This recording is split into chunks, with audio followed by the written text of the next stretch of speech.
ঈদের 11 দিন পরও কোরবানির পশুর চামড়া নিয়ে বিপাকে রংপুরের ব্যবসায়ীরা। চড়া দামে লবণ কিনে চামড়া সংরক্ষণ করেও মিলছে না কাঙ্ক্ষিত মূল্য। ব্যবসায়ীদের অভিযোগ, তদারকির অভাব ও ট্যানারি মালিকদের সিন্ডিকেটে নিঃস্ব তারা।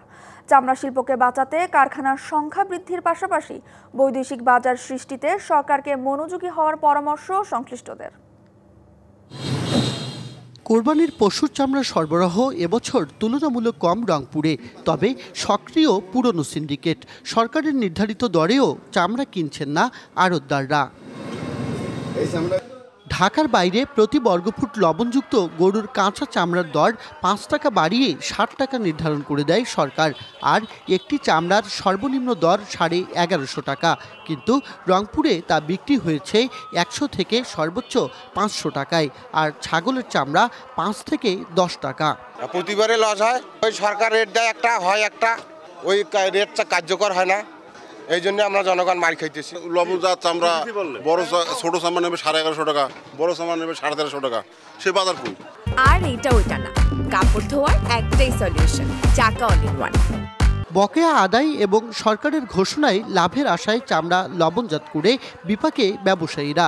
বাজারের এই পরিস্থিতির জন্য আড়তদার ও ব্যবসায়ীরা দুষছেন ট্যানারি মালিকদের। এখন আসিয়ে দেখতেছি কোনো চামড়ার লোক নাই, কিনা গিয়ে লোক নাই। বড় বড় ব্যবসায়ী তারা এসি রুমে ঘুমাইতেছে, তাদের কোনো পদক্ষেপ সরকার নিতেছে না।